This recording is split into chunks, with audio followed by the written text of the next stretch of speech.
Балдың біз білмейтін емдік қасиеттері өте көп. Қасиетті Құранда балда шипа бар екендігі айтылған.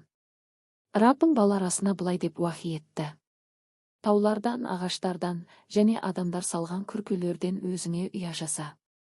Сосын әртүрлі жемістермен қоректеніп, Раббыңның саған жайылуға жеңілдеткен жолымен жүр.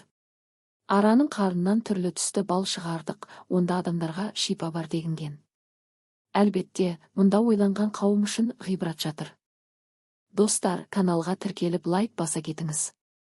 Жыл соңына дейін 300 000 тіркелушіге жеткізейік.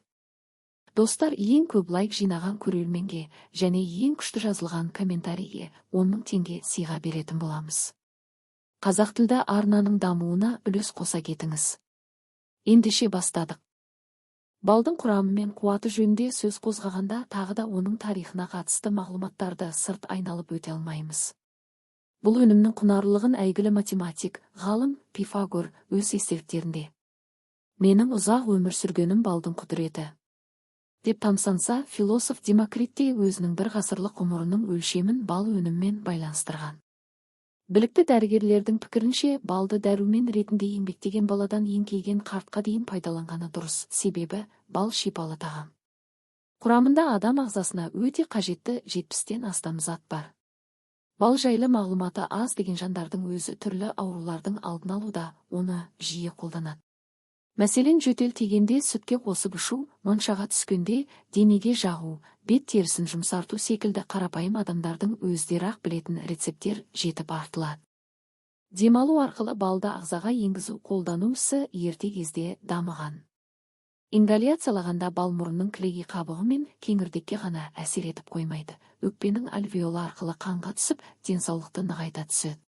Суық тигенде балды жылы сүтпен бір ас қасық балды бір стакан сүтке лимон сөлімен 100 грамм балға бір лимонның сөлін ішу ұсынылады. Суық тиіп ауырғанда балды дәрі ретінде қолдана отырып, 2-3 күн үйде отыру керек.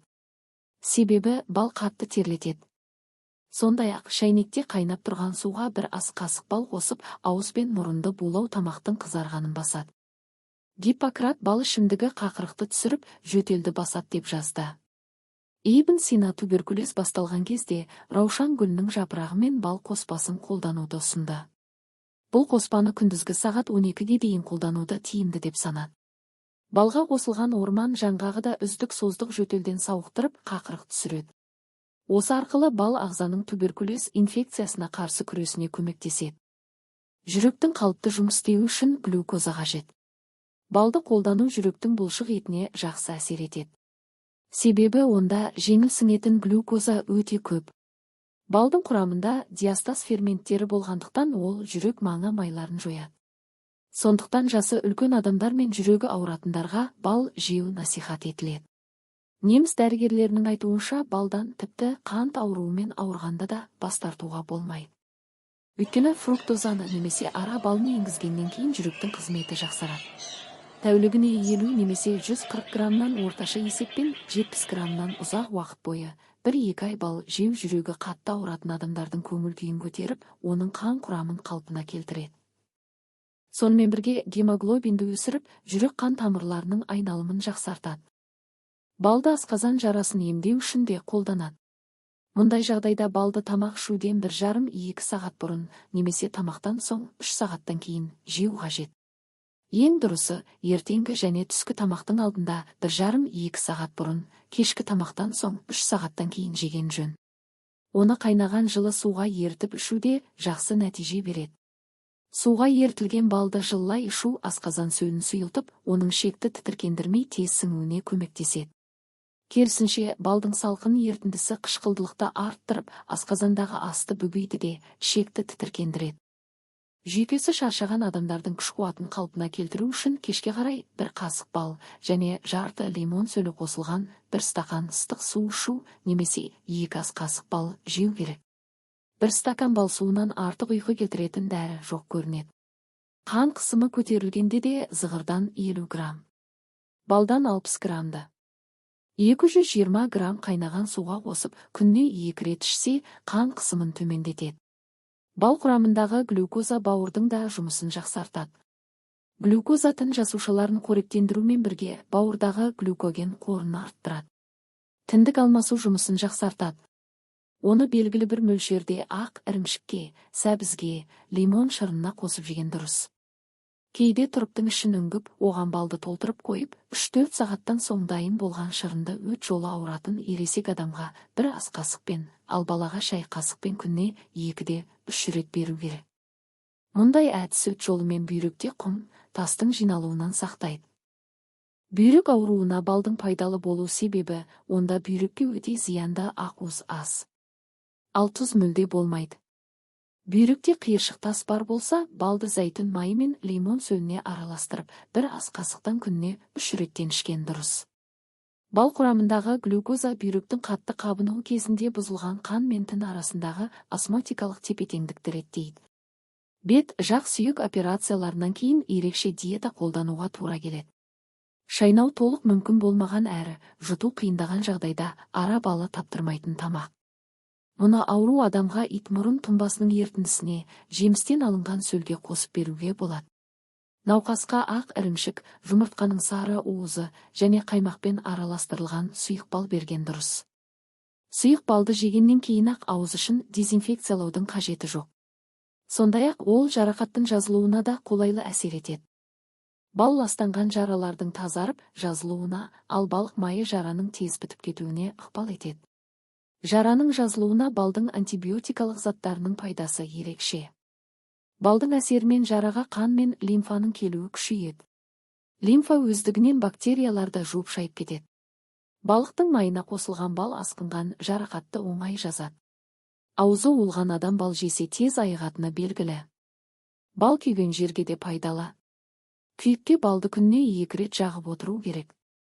Жараға жағатын дәріні 60 грамм балға 1 шай қасық балық майын қосып, жақсылап араластырып жасайды. Ұйқысыздықтан құтылу үшін жасалатын әр түрлі ем бар. Солардың ішіндегі ең тиімдісі бал жеу. Жатар алдында 1 шай қасық балды 1 стақан жылы суға араластырып ішсе, жүйкеге жайлы әсер етіп, тез ұйықтауға көмектеседі. Моншада емен жапырақтармен соғыну да жақсы ұйықтауға септігін тигізеді. Таза ауада көбірек жүру, күнделікті бір уақытта дағдылану да өз кезегінде ұйқының тұрақтылығына ықпал етеді. Бал пайдалы екен деп оны бей-берекет қолдана беруге болмайды. Оны пайдаланғанда организмнің ерекшелігіне қарай, белгілі бір тәртіппен жүйелі түрде пайдаланған дұрыс. Мысалы, кейбір адамдар балды аш қарынға жесе, жүректері қыжылдауы мүмкін. Олай болса, ірімшікпен, сүтпен, тағы басқа тамақпен араластырып жеу керек. Ал панкреатин, қант диабеті аурулары бар адамдардың балды тек дәрігердің кеңесінен кейін пайдаланғаны жөн. Балды кімге жеуге болмайды? Бал өте ауыр азық. Сондықтан да оны ұйқы безі ауыратындарға, аллергиясы барларға, 2 жасқа толмаған сәбилерге, қызуы көтерілген науқасқа, асқазан ішек жолдары дұрыс жұмыс істемейтіндерге, жүкті әйелдерге, емізулі аналарға, қант диабетімен ауыратындарға, инфаркт пен инсульт алғандарға, семіздікке шалдыққандарға бал жеуге қатаң түрде тыйым салынады. Балдың мөлшерін білу маңызды. Тәулігіне ересек адамдар үшін 80-150 грамм, ал кішкентайларға 30-50 грамм бал жеу керек. Осы мөлшер ағзаны пайдалы заттармен толықтыруға жеткілікті. Егер құмарлығыңызды баса алмай шамадан тыс жеп қойсаңыз, жүйке жүйесінің зат алмасудың жұмысы бұзылып, қандағы қант мөлшері көбейеді. Салмағыңыз артып, аллергия мазалауы мүмкін. Балды жылытуға болмайды. Балды қолданудың өз заңдылығы бар. Соның бірі жылыту мәселесі. Балды жылытқан кезде, ыстық сұйықтықпен араластырған кезде бойындағы пайдалы заттарының бәрінен айырылады. Балды жегенде аузыңызда ұзақ сақтаңыз. 1 шай қасық балды аузыңызға салып, 1-2 секундтай ұстау керек. Сонда құрамындағы фермент бөлініп көмірсу азаяды. Егер бірден ішке қабылдайтын болсаңыз, онда асқазаныңызды жаралап алуыңыз ықтимал. Бал кариестің пайда болуына себеп болады. Бал жеген соң міндетті түрде ауыз қуысын таза сумен шаясыз. Өйткені балдың құрамындағы тәтті мен көмірсу тістің саулығына кері әсерін тигізеді. Балды тамақпен бірге қабылдамаңыз. Балды қай кезде тұтыну керектігін білу маңызды. Кейбіреулер тамақтан кейін, енді бірі тамақтан соң деген пікірде. Ал біреулер тамақпен бірге қабылдауды жөн көреді екен. Бірақ тамақпен бірге қабылдаудың ағзаға зияны тимесе пайдасы жоқ. Біріншіден, асқазанға ауырлық түсіреді. Екіншіден, артық салмақ қосуға септігін тигізеді.